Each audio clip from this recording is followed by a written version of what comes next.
Si vous voulez bien, on va passer au flash poster. Donc, c'est un certain nombre de posters. Ils ont chacun 5 minutes.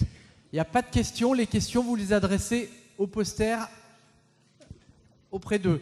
Donc, on va tout de suite commencer par Marianne Depape de l'INRA. Où est-elle? Marianne.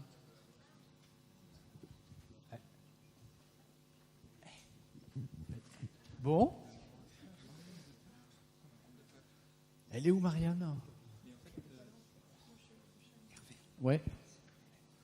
D'accord. Ah ouais, mais ils ont changé. Alors tu me donnes celui-là. Désolé. Donc c'est Mélanie Fouénard.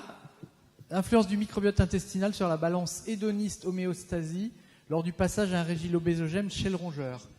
Merci. Donc 5 minutes. Montre en main. Non mais c'est bon, il m'a donné. Mais je sais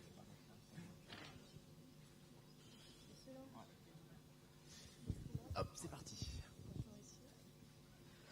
Bonjour à tous.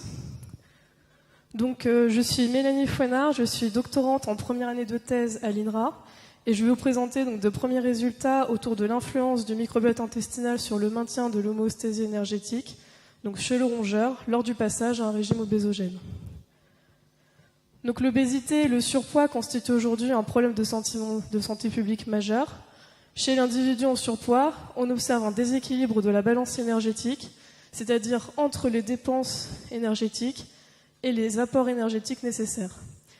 Donc comprendre les mécanismes sous-jacents à cette dérégulation de la balance énergétique permettrait d'ouvrir vers de nouvelles voies thérapeutiques.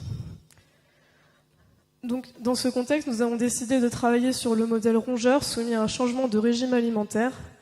En effet, chez le rongeur, lorsqu'on passe d'un régime standard, ou CHA indiqué ici par les ronds, à un régime hyperénergétique indiqué par les carrés, on observe une augmentation de l'apport calorique en ordonnée sur ce graphique, qui est suivi d'un retour à l'homéostasie énergétique lié à la plasticité de l'hypothalamus, qui est le centre de régulation de l'homéostasie énergétique. Notre groupe a également montré que lorsqu'on supplémentait un régime hyperénergétique en prébiotiques, on annulait cette augmentation d'apport calorique, ce qui suggère un lien entre le microbiote intestinal et la régulation de l'homéostasie énergétique. Le but est donc de comprendre les mécanismes qui sont sous-jacents à ce lien entre le microbiote intestinal et la régulation de l'homéostasie énergétique dans le cadre du passage à un régime obésogène dans ce modèle, donc le rongeur.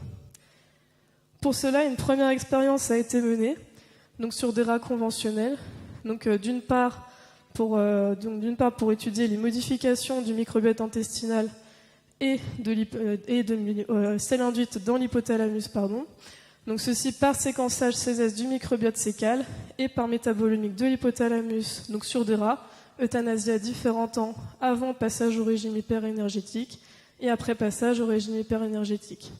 Le but de cette expérience était de déterminer quelles espèces évoluaient au cours du temps lors du passage au régime hyperénergétique et quelles étaient les voies métaboliques centrales qui étaient modifiées.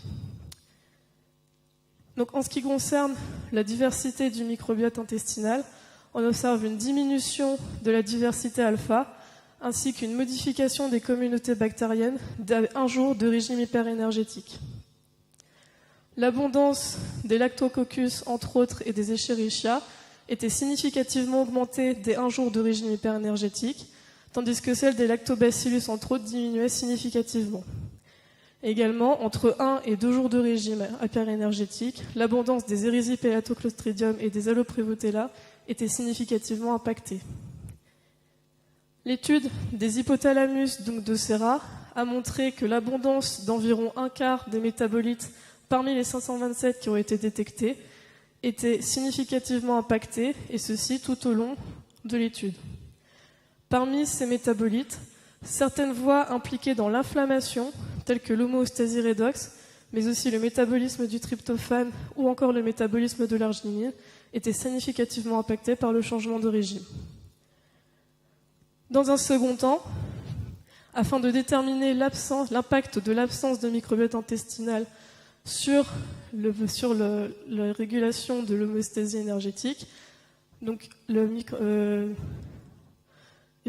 du coup, cette fois-ci sur rat axénique, qui ont été euthanasiés à 2 temps, donc soit avant passage au régime, soit 2 jours après passage au régime hyperénergétique, et ceci par une mesure quotidienne de l'ingéré alimentaire d'une part, mais également par une mesure du taux d'expression de gènes de l'hypothalamus impliqués dans le comportement alimentaire et dans l'inflammation.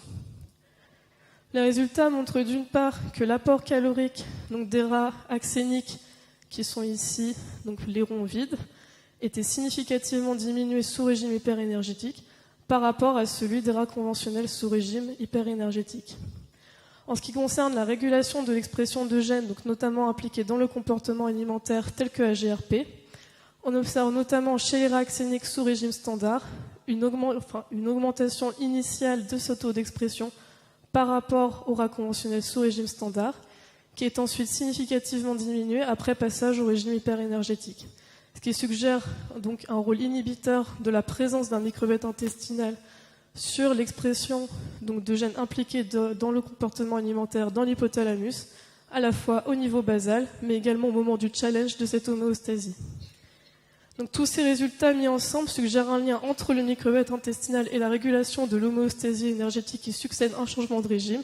Donc, notre prochaine étape sera de corréler les variations d'abondance de certains gènes bactériens ainsi que leur fonction potentielle, donc au niveau de résultats de métabolomique de l'hypothalamus qui sont à enrichir, par exemple, avec des données de métabolomique de l'intestin. Je vous remercie pour votre attention. Merci beaucoup. Donc les questions, ça sera devant le poster. On va écouter maintenant Pascal Gadona, VDM. Diminution des symptômes diarrhéiques et modulation du microbiote intestinal par un nouveau symbiotique dans un modèle murin d'allergie alimentaire. Merci. Bonjour, merci beaucoup pour m'avoir permis de faire cette intervention. Donc, je vais vous parler plus particulièrement des allergies alimentaires pour vous expliquer qu'effectivement, il y a une augmentation de la prévalence et de l'incidence de ces allergies alimentaires et que ça en fait donc un problème de santé publique dont il faut se préoccuper. Dans les pays industrialisés, il y a 6 à 8% des enfants qui sont atteints d'allergies et chez l'adulte, on retrouve à peu près 2% de personnes allergiques par voie alimentaire. Donc, dans ces mécanismes d'allergie a été montré effectivement l'implication du microbiote intestinal. Alors tout d'abord, les premières hypothèses étaient de dire qu'il y avait trop d'hygiène et donc l'hypothèse hygiéniste impliquait en fait qu'effectivement l'absence de rencontre des germes entraînait une mauvaise maturation du système immunitaire.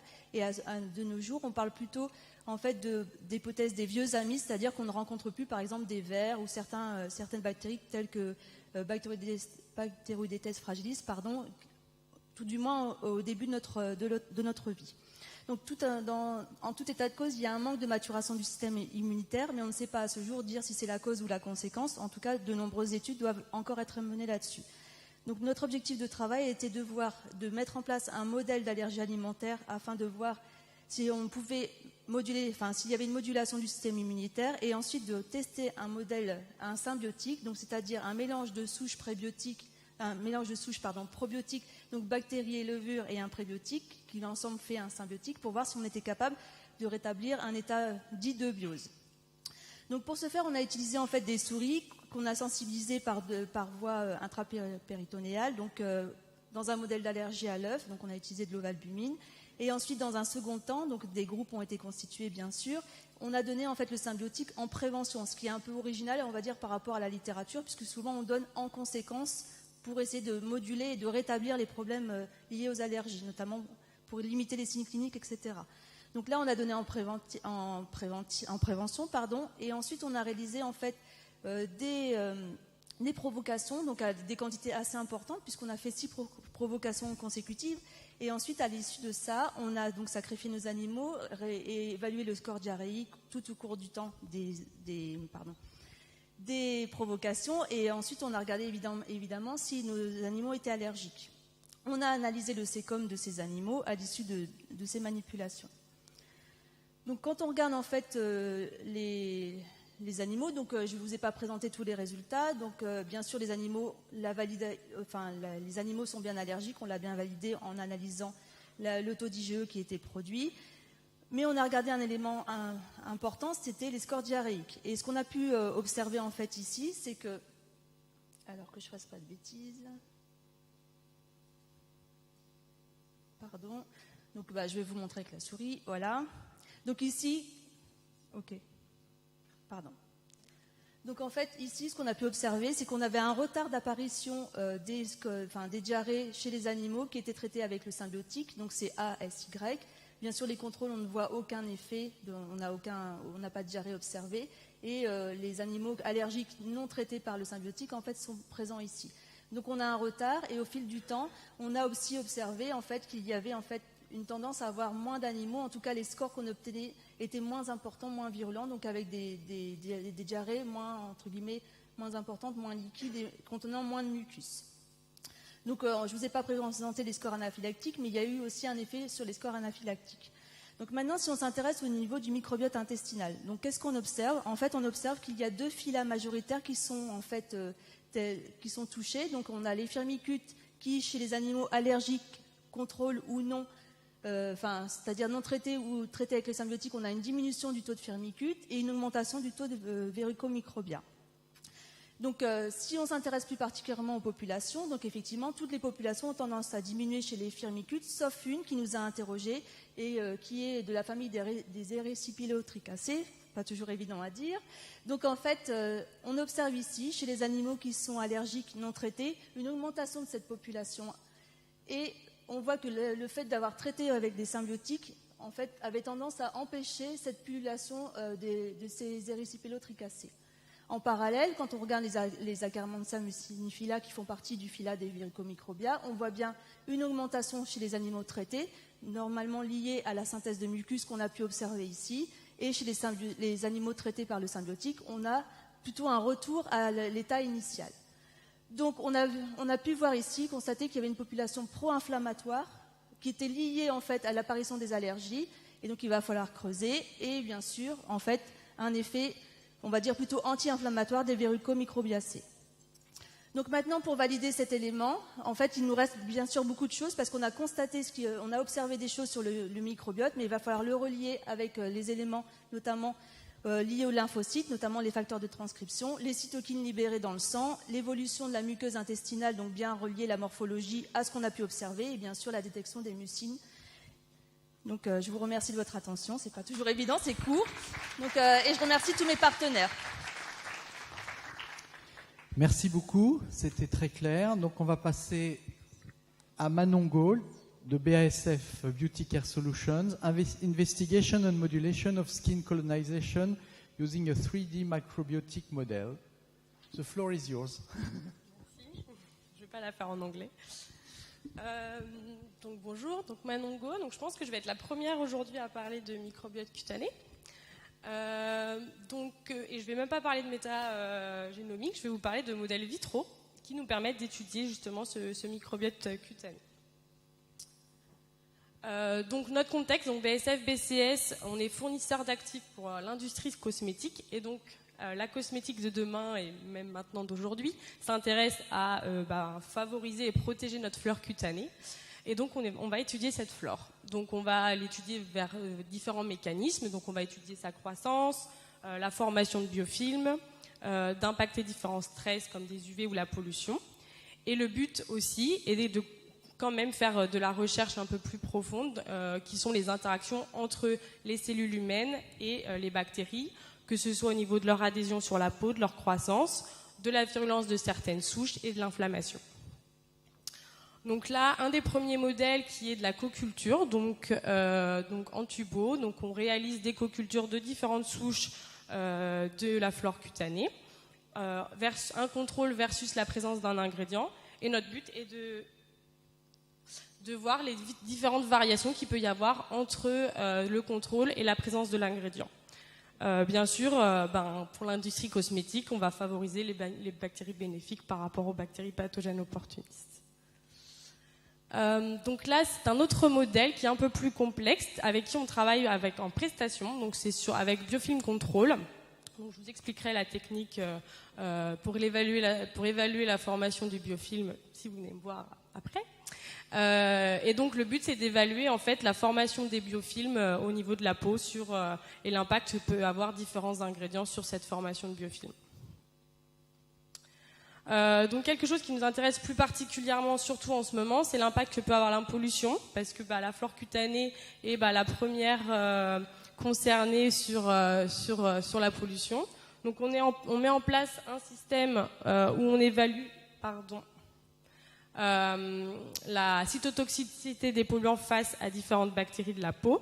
Et notre but étant de retrouver et de trouver des ingrédients qui vont, alors je ne vais pas dire restaurer la flore cutanée, mais en tout cas partiellement aider la flore cutanée à être protégée contre la pollution.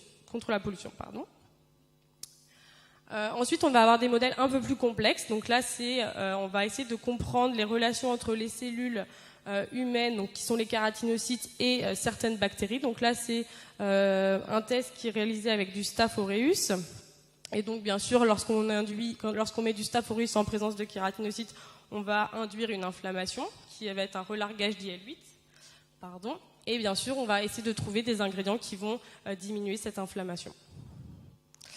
Et donc, ce qui m'amène à vous présenter en fait notre dernier modèle, qui est le modèle beaucoup plus complexe, qui nous permet en fait de passer outre l'expérimentation animale, donc qui est le modèle 3D. Donc là, ce sont des épidermes reconstruits, où nous sommes capables de reconstituer en laboratoire un épiderme reconstruit. Donc vous pouvez voir les différentes couches. Donc vous avez les kératinocytes qui vont se différencier jusqu'à une couche cornée. Et on est capable de mettre en culture, en co-culture avec des bactéries, donc seules ou avec plusieurs bactéries, et de montrer une adhésion et une colonisation de ces souches. Avec bien sûr, notre but c'est d'évaluer différents ingrédients cosmétiques. Mais là, donc, on peut voir la différence déjà des souches entre un Staph aureus qui va être beaucoup plus invasif et plus virulent par rapport à un Staph epidermidis qui est une bactérie commensale de la peau. Et donc là, la dernière d'apo, je vous présente le modèle 3D, mais là qui est le microbiotique skin model. Donc là, vous avez la peau entière qui est reconstruite, où vous avez donc le derme, l'épiderme, la couche cornée, et donc ce que vous pouvez voir en haut, donc ce sont la présence de bactéries. Et donc notre but, c'est vraiment d'essayer de les faire coloniser et de comprendre quels sont les mécanismes qui sont responsables de cette symbiotique entre les cellules humaines et les bactéries. Donc venez me voir, je suis poster 6, je crois. Donc si vous avez d'autres questions. Merci beaucoup. Donc nous allons passer à Christine Grimaldi, donc de Scilab, When Metasequencing Revealed the Microbiota Imbalance Across Aging. Ok, mais bon, le titre est en anglais, je le lis en anglais. Poster numéro 36.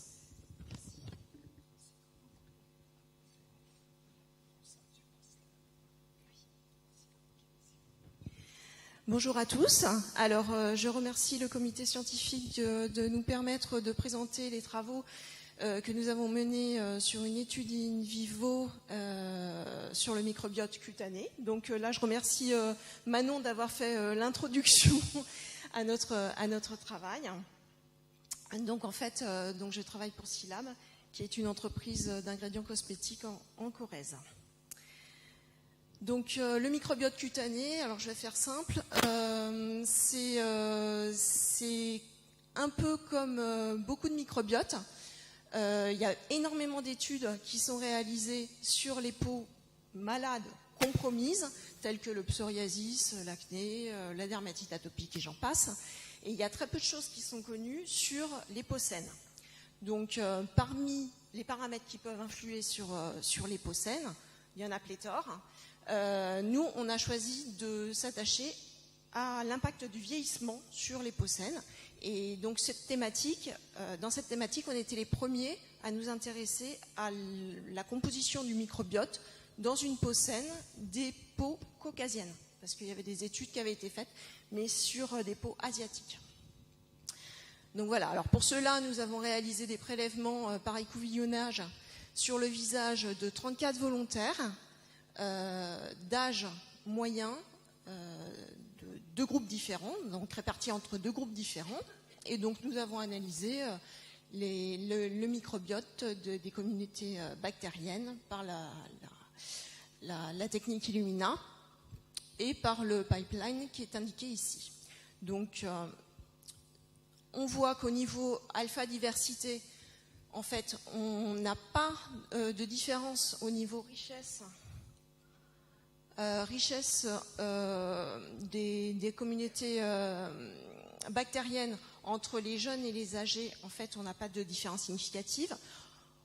Au contraire, au niveau de l'index de Shannon, on se retrouve avec une différence, une modification dans la répartition des espèces. Et on retrouve une différence également au niveau de l'abondance quand on fait par analyse pondérée, au niveau de l'abondance relative des peaux jeunes par rapport aux peaux âgées. Donc, si on regarde plus en détail au niveau des phyla et des genres, on se rend compte, donc là je suis un petit peu loin, on se rend compte qu'en fait, vous entendez là, je ne sais même pas si... oui. Donc on se rend compte, donc, entre les jeunes et les âgés, qu'on a une diminution des actinobactéries qui se traduit en fait par une diminution des propionibactéries, et on a au contraire une augmentation des protéobactéries et des corinébactéries au niveau genre. Donc en fait, on a une augmentation de bactéries qui sont plutôt des bactéries opportunistes. Donc cela, on le relie au fait que certainement au niveau du vieillissement, on aurait les barrières immunes et les barrières mécaniques de la peau qui sera amenuisées, donc qui permettrait l'émergence des bactéries opportunistes. Donc voilà, en conclusion, nous avons démontré pour la première fois une modification du microbiote cutané au cours du vieillissement chez la femme caucasienne. Ces résultats viennent d'être publiés et cela permet de développer des approches pour équilibrer le microbiote des peaux matures. Voilà, je vous remercie. Je suis poster 36. Voilà, donc nous allons maintenant écouter Céline Henry, donc de l'INRA, métaprotéomique du microbiote intestinal humain en situation physiologique et pathologique. Donc c'est le poster numéro 27.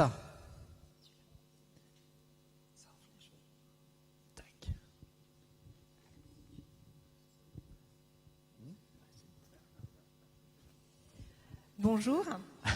Je voulais remercier le comité scientifique de m'avoir donné l'opportunité de présenter ce poster qui se trouve en position P27, si j'ai oublié de le dire à la fin. Donc, je suis Céline Henry, je travaille sur la plateforme PAPSO, plateforme protéomique d'analyse Paris Sud-Ouest. Donc, c'est une plateforme de spectrométrie de masse qui est la plateforme nationale stratégique de l'INRA. Nous sommes situés en région parisienne, à Jouan-Josas, et je suis donc intégrée dans l'unité Michaelis. Et je vais vous présenter la métaprotéomique du microbiote intestinal humain en situation physiologique et pathologique. Donc, ces études ont été réalisées dans le cadre d'un projet ANR Proteocardis mené par Catherine Juste. Les analyses statistiques sont menées à bien en ce moment par Ariane Bassignani. Tous les développements bioinformatiques que je vais vous présenter ont été réalisés par Olivier Langela et Véronique Monet qui chapeautent administrativement la plateforme PAPSO. Donc le microbiote intestinal, on en parle depuis ce matin, donc je ne vais pas représenter un petit peu la diversité et l'abondance du microbiote. Mais par contre, je vais insister sur la différence entre la métagénomique et la métaprotéomique. Au niveau du métagénome, on a l'opportunité de trouver des potentiels fonctionnels et on a la chance de pouvoir travailler sur un catalogue extrêmement riche et fourni qui est la base méta-HIT de 9,9 millions de gènes. Sans cette base, nous ne pourrions pas réaliser des analyses de métaprotéomique. Et l'avantage de travailler en métaprotéomique, c'est que nous allons pouvoir voir des fonctions qui sont réellement exprimées au niveau du microbiote intestinal, afin de déterminer donc des signaux protéiques ou peptidiques qui peuvent être des marqueurs donc, de risque pathologique, d'aggravation ou d'amélioration d'état de santé d'un patient, ou bien des traces des signaux d'un régime alimentaire particulier.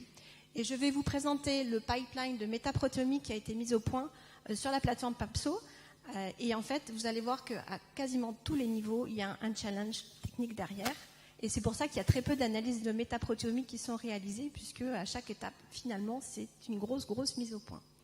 Donc, on récupère des fesses, donc d'une cohorte assez importante.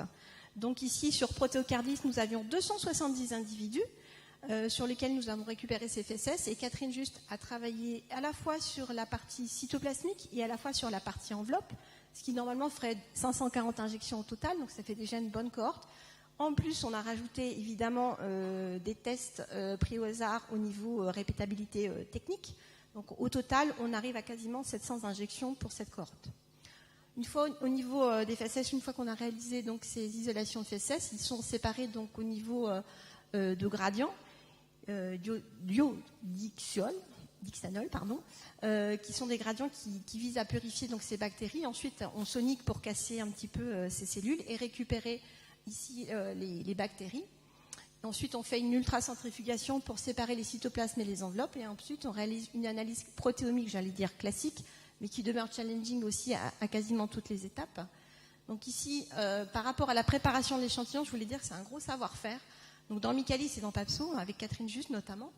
Et puis, une fois qu'on a réalisé ces prep d'enveloppe ou de cytoplasme, on va digérer les protéines, puisque nous allons pouvoir caractériser ces protéines, mais une fois les protéines digérées. On va travailler sur des plus petites masses qui permettent de les analyser, en tout cas dans un spectromètre de masse très sensible et très rapide. Vous avez ici l'Orbitra Fusion Lumos Tribril, qui est la dernière génération des instruments ultra sensibles. On va générer des fichiers de grosse taille, entre 1 et 1,5 giga par fichier, multiplié par à peu près 700 injections. Donc ça fait qu'il faut travailler sur des très très gros fichiers avec des trop grosses bases de données.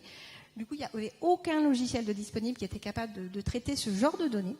Et donc, en fait, Papso a développé un pipeline dédié au niveau de l'identification des protéines avec des mises au point extrêmement importantes sur X-Tandem Pipeline pour pouvoir traiter des échantillons en quelques minutes, alors qu'au début, quand on a commencé, il fallait 24 heures pour traiter un échantillon. Maintenant, on est plutôt de l'ordre de 10 minutes. Donc, il y a des grosses améliorations. Ensuite, une fois qu'on a identifié ces protéines, il va falloir les quantifier. Donc c'est de la quantification, j'allais dire label free. Il n'y a pas de marquage des peptides ni des protéines. Donc on fait de la quantification via un logiciel qui s'appelle Mascroc, qui est aussi développé par Papso. Tous ces logiciels sont open source et gratuits et largement distribués. Vous pouvez vous adresser à Olivier Langelas sur ce site. Et une fois qu'on a réalisé ces quantifications, on va passer à l'analyse statistique via des développements sous R pour détecter des candidats de biomarqueurs.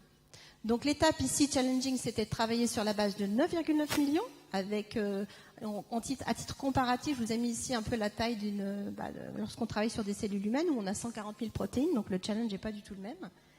Et ici, sur cette cohorte, j'ai pris une sous-cohorte sur des échantillons bariatriques, sur 30 individus, dans 2 conditions, avant et après opération, chirurgie bariatrique. On a pu identifier 67 000 protéines, donc 495 de protéines humaines, contaminantes, entre guillemets, 375 000 peptides, versus un protéome bactérien, pour vous donner un exemple à titre comparatif, qui contient, lui, 1500 protéines. Et pour conclure, je voulais vous dire que ces échantillons qu'on a analysés nous permettent de faire de la quantification et de recherche de candidats, de biomarqueurs. Ici, vous avez un diagramme de chaleur qui vous permet de voir des quantifications de protéines entre 2 cohortes, avant et après opération, toujours sur les mêmes individus, la trentaine d'individus de chirurgie bariatrique qu'on a pris. Et ici, on voit des protéines qui sont plus abondantes ou des protéines qui sont moins abondantes, ce qui permet déjà de détecter des cibles. Et à terme, in fine, il y aura de la détection de biomarqueurs avec de la quantification ciblée sur une 50aine de protéines, via 3 peptides par protéine. Donc, ce qui fait 150 peptides spécifiques de ces biomarqueurs. Et à terme, ça permet aussi de tracer des voies métaboliques ici et d'établir des voies métaboliques qui sont réellement présentes et mises en jeu dans ces échantillons. Et je vous remercie pour votre attention. Merci beaucoup. Donc on va passer à Aurélie Mathieu, je crois que c'est le poster numéro 19. Sharp contrast between temperature and virulent coliphage infectivity in the infant gut microbiota. In French or in English? French. Okay.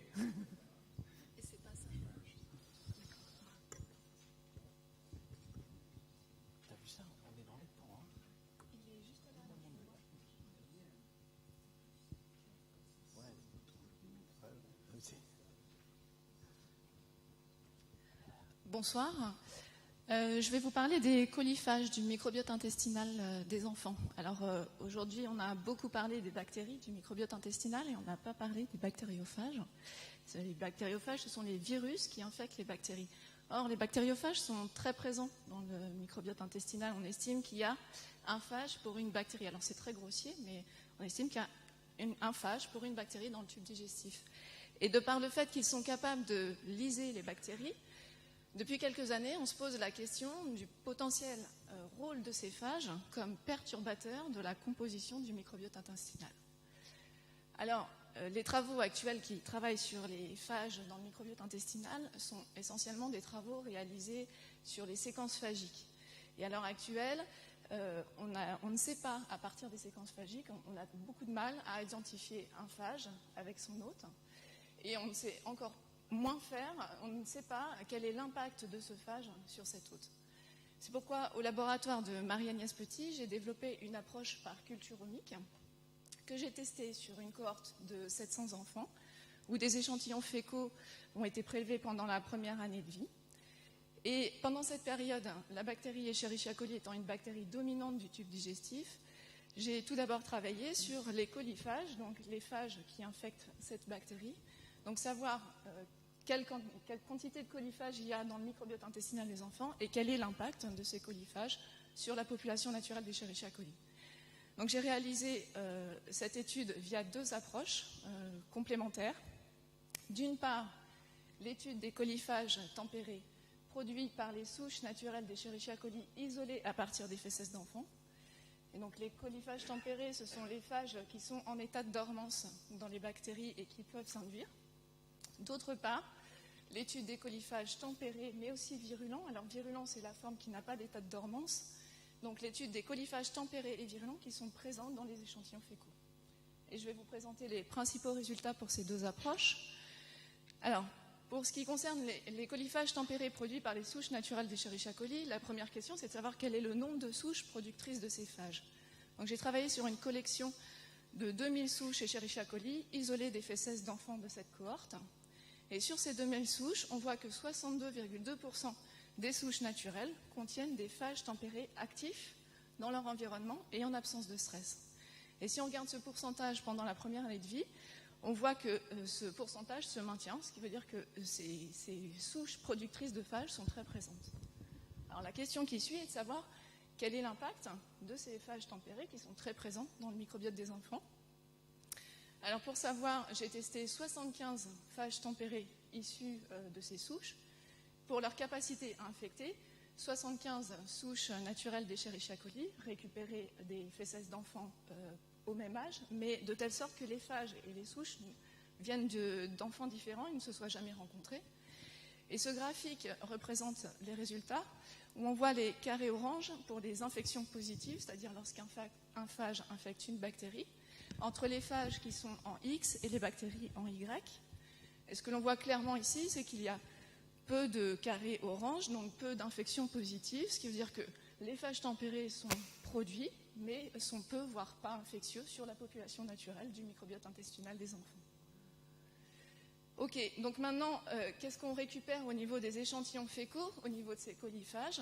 Donc j'ai testé 650 viromes fécaux pour la présence de coliphages. J'obtiens 23,7% de ces viromes qui contiennent des coliphages. Là encore, la même question, quel est l'impact de ces coliphages sur la population naturelle d'Escherichia coli? Donc j'ai utilisé le même panel de souches coli qu'utilisé précédemment, et j'ai pris les 75 premiers coliphages isolés de ces échantillons fécaux, et parmi ces 75 premiers coliphages, il y en avait 54 phages tempérés et 21 phages virulents. Alors ce qu'on voit pour les phages tempérés, c'est qu'on a exactement le même profil d'infection que les phages tempérés qu'on avait produits avec les souches, donc des phages tempérés qui sont peu, voire pas infectieux. En revanche, pour les phages virulents, ces phages virulents sont bien plus infectieux et on a même une certaine proportion de ces phages qui sont hautement infectieux, puisque certains peuvent infecter jusqu'à 68% des souches naturelles d'Escherichia coli. Ok, donc ce travail montre que dans le microbiote intestinal des enfants, il y a deux types de coliphages. D'une part, les coliphages tempérés qui sont là parce qu'ils sont produits par les souches et qu'il y a beaucoup de souches qui produisent ces phages tempérés dans le microbiote intestinal des enfants. Et ils sont là comme un bruit de fond parce qu'au final, ils n'ont pas vraiment d'effet ou peu d'effet. Mais on trouve aussi des coliphages virulents qui, eux, sont probablement moins fréquents, mais pour certains, hautement infectieux.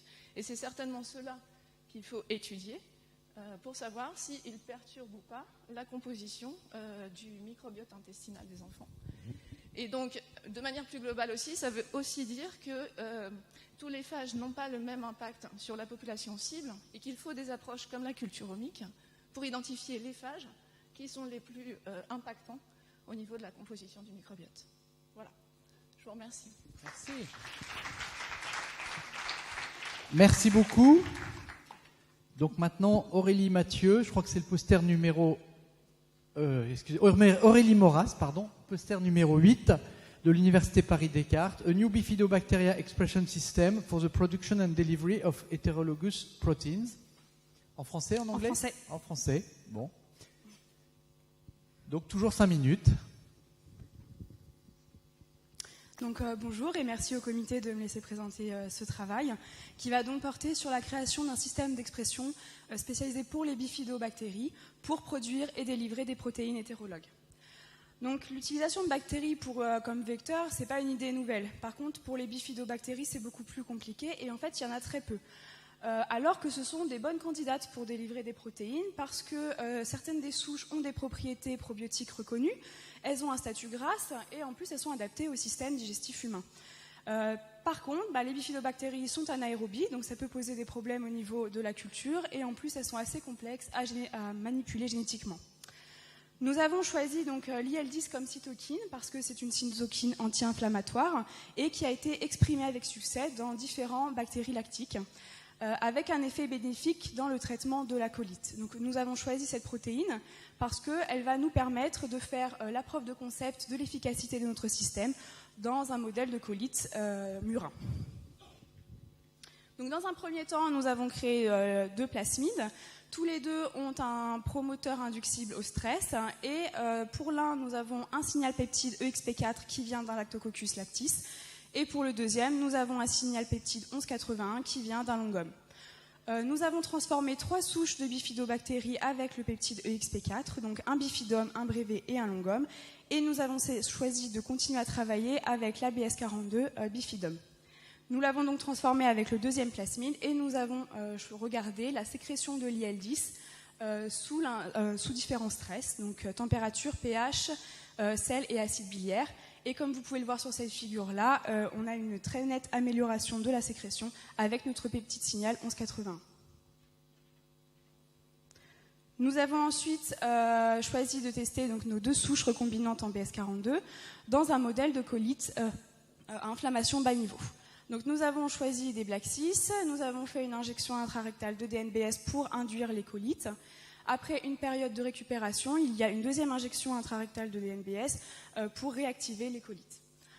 Entre-temps, 10 jours avant les sacrifices, nous avons gavé avec nos bactéries recombinantes, donc tous les jours.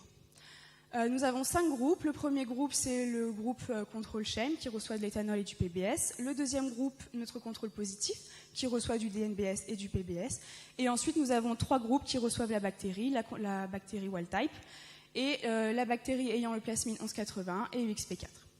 Au niveau de la perte de poids, nous n'avons pas de différence significative avec nos groupes comparés au groupe DNBS. Par contre, quand on regarde le score macroscopique, nous avons une différence significative de notre groupe de souris ayant reçu la BS42 avec le plasmide 1181 comparé au DNBS. Et on retrouve ce même effet pour le dosage de la lipocaline 2 qui est un marqueur précoce de l'inflammation. Nous avons également regardé la perméabilité intestinale en faisant le dosage FITXT dextran. Et ici, même si ce n'est pas significatif, nous avons le même comportement pour notre groupe ayant le plasmide 1181 que pour le groupe éthanol PBS comparé au DNBS PBS. Donc, en conclusion, nous avons réussi à mettre ce système dans 3 souches différentes de bifidobacterium. C'est un système qui a une meilleure sécrétion lorsqu'il a le signal peptide 1181. Et cette souche recombinante a des effets bénéfiques sur le modèle de colite, avec un effet sur le score macroscopique, un effet sur la lipocaline 2 et des tendances dans la perméabilité intestinale. Donc le BEST système peut être utilisé pour délivrer des molécules thérapeutiques dans le côlon. Donc, je vous remercie de votre attention et n'hésitez pas à venir me voir au poster 8 pour les questions. Bravo, merci beaucoup. L'avant-dernier, Laure Tabouy, de Neuropsy à Saclay. Donc, Dysbiosis of Microbiome and Probiotic Treatment in a Genetic Model of Autism Spectrum Disorders. In French? In English? Français. Bon.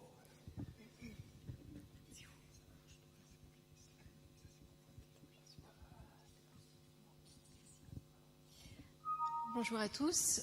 Merci beaucoup de m'avoir permis de présenter mes résultats. Ce sont des résultats que j'ai effectués au cours de mon postdoc en Israël. J'ai passé 3 ans là-bas et ce sont mes résultats qui sont sous presse, qui viennent d'être publiés il y a à peu près 2 semaines de ça. Donc, pour résumer, je vais vous résumer tout de suite.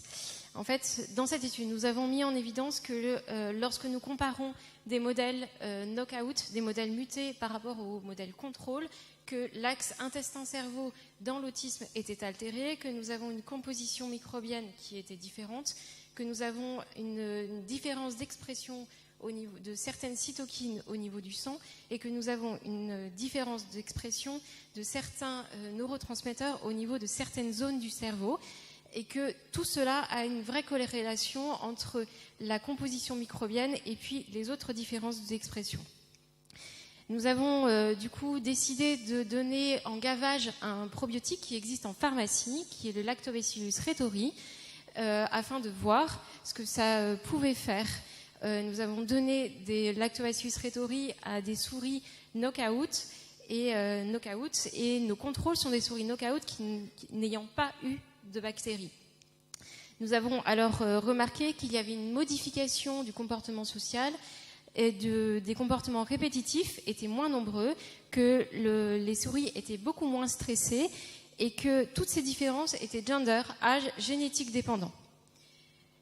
Lorsque nous avons regardé un peu plus près la composition microbiotique, l'expression de certaines cytokines au niveau du sang et l'expression de certains neurotransmetteurs au niveau de certaines zones du cerveau, nous avons remarqué qu'il y avait un rétablissement plus ou moins significatif, mais un vrai rétablissement en tout cas de l'axe intestin-cerveau dans l'autisme.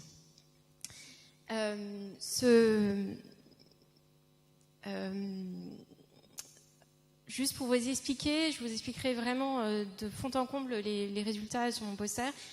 Juste pour vous expliquer la genèse de ce projet, quand je suis arrivée en Israël il y a 3 ans et demi, j'ai rencontré Omri Koren qui était à la tête du laboratoire de microbiote et j'intégrais en fait le laboratoire de neurosciences moléculaires et comportementales. Tous les deux m'ont proposé de manager le projet avec eux. Ils avaient certains échantillons de 2 modèles autistiques, dont l'un je ne vous parlerai pas parce que les résultats sont sous embargo et que c'est une centaine d'échantillons humains qui sont en lien avec les États-Unis. Vous pouvez d'ores et déjà regarder ce que ça veut, un peu les résultats sur le site internet de VIP Connex, Simon VIP Connect. Ce dont je parle sur le poster, c'est SHANK3, la mutation SHANK3, qui est une mutation post-synaptique. Lorsque j'ai regardé les échantillons, je ne savais pas à quoi réellement m'attendre. En fait, je ne savais pas du tout à quoi m'attendre. Et nous avons observé que certaines microbiotes, certains microbiotes étaient sous-exprimés ou surexprimés, et que à l'aide d'un bioinformaticien qui est du coup mon frère, qui est qui est vraiment en thèse à INRAP AgroParisTech, en biostat. Il m'a permis en fait d'analyser au niveau biostatistique mes résultats et nous avons mis en évidence que certains genres, en particulier Lactobacillus, certaines espèces Lactobacillus rhetori étaient sous-exprimées dans ces souris-là. C'était gender dépendant également. Nous avons choisi de prendre le Lactobacillus rhetori. Pourquoi ? Parce qu'il y avait un lien avec le comportement social, un lien avec l'ocytocine, le GABA, les récepteurs GABA, un lien avec l'autisme également. Et qu'il a été montré que ce Lactobacillus rhetori produisait et sécrétait du GABA. Donc j'ai donc décidé d'aller voir au niveau du côlon et de mon intestin mes microbiomes, la composition de microbiomes. J'ai décidé d'aller voir également les récepteurs du GABA dans l'hypothalamus, l'hypophyse, l'hippocampe et l'amygdale.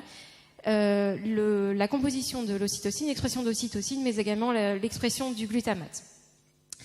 J'ai mis en évidence qu'il y avait une vraie corrélation entre mon expression de Lactobacillus rhetori et puis certaines expressions de GABA, du récepteur à GABA. Et puis je suis allée regarder au niveau immunitaire ce que ça voulait dire.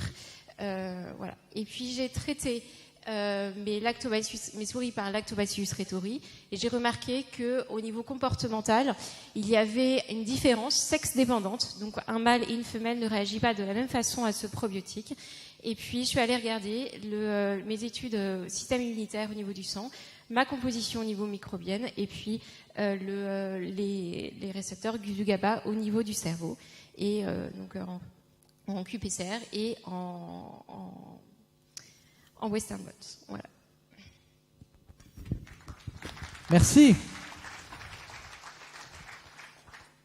La dernière courte communication, flash poster de Louise-Eva Vandenborg de Genoscreen, donc qui va nous parler de la caractérisation du mycobiote et du microbiote respiratoire dans la mucoviscidose, importance du dialogue interrègne pendant un phénomène d'exacerbation.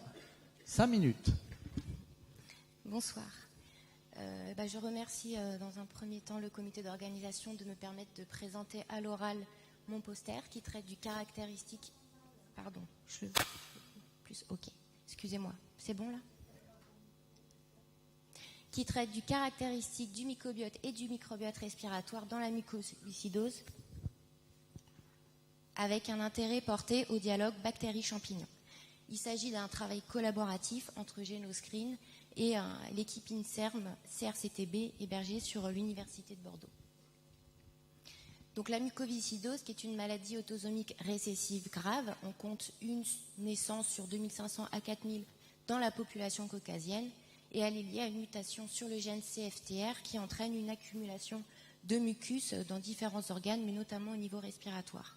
Le tableau clinique est largement dominé par des infections pulmonaires qui sont caractérisées par des techniques classiques de culture, mais aujourd'hui, avec les techniques de séquençage au débit, on peut en avoir une image plus exhaustive. Et l'étude que je vais vous présenter, qui concerne 33 patients, 17 qui ont présenté un phénomène d'exacerbation, c'est-à-dire une aggravation de leur état clinique, et 16 qui ont conservé un état stable, et par une méthodologie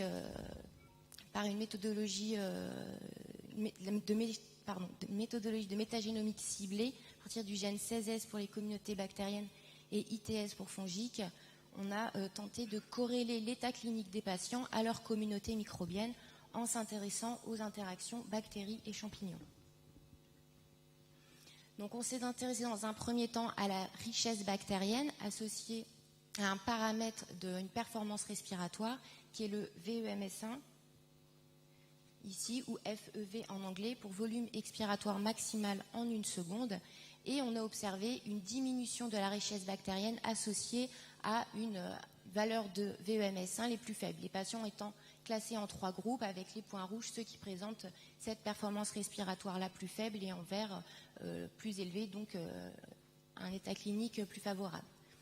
On n'a cependant pas observé cette différence de diversité en ce qui concerne les communautés fongiques, même en créant de différents groupes, donc là exacerbés, non exacerbés, on n'a pas observé de différence significative entre la diversité fongique pour ces 2 groupes.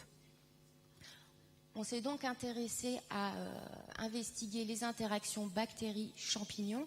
Pour cela, on a généré une matrice de corrélation qui est présentée sur cette figure, avec les points bleus qui correspondent aux champignons et les points verts aux bactéries, les liaisons entre ces ronds en rouge correspondant aux corrélations négatives, celles en grise positives, et on a observé des interactions bactériennes avec les 3 principaux genres fongiques, Pseudosporium, Candida et Aspergillus, avec par exemple une corrélation positive assez forte entre Aspergillus et Streptococcus, ce qu'on a un petit peu investigué. On a créé au niveau de culture, où on a mis en évidence effectivement, quand on les cultive ensemble dans un milieu, un effet synergique qu'on observe qui est supérieur à quand elles sont cultivées de façon isolée. On a aussi identifié 3 paires de micro-organismes, dont 2 qui concernent des champignons de l'environnement, Romularia et Penicillium. Ceci nous a mis sur la voie d'un modèle écologique, le modèle écologique Climax Attack, qui a déjà été décrit dans la littérature dans le cadre de la mucoviscidose et pendant un phénomène d'exacerbation, qui a été décrit comme la population climax étant celle qui est persistante et présente au cours d'un état clinique stable, et la population attaque, celle qui est plus virulente mais transitoire lors d'un phénomène d'exacerbation. On a donc proposé une version plus approfondie de ce modèle écologique où finalement cette contamination fongique environnementale pourrait être liée à un phénomène d'exacerbation, donc à une population attaque, et on pourrait observer à la suite de cette exacerbation soit un retour à la population climax initiale, soit suite à cette population attaque avec des modifications au niveau physico-chimique local, par exemple une modulation du pH ou de la pression en oxygène, on peut observer une nouvelle population climax, mais qui, elle, serait moins diverse et composée d'organismes plus résistants et capables de colonisation chronique, délétère pour la fonction respiratoire. Et finalement, l'accumulation de ces phénomènes d'exacerbation pourrait participer à la détérioration de l'état clinique général des patients. Je vous remercie pour votre attention. Merci beaucoup. Et donc la session de flash poster est terminée. On va remercier et applaudir encore tous ces orateurs qui ont présenté des travaux extrêmement intéressants. N'hésitez pas à aller les voir à leur poster, plutôt demain. Et puis on va passer maintenant à la table ronde.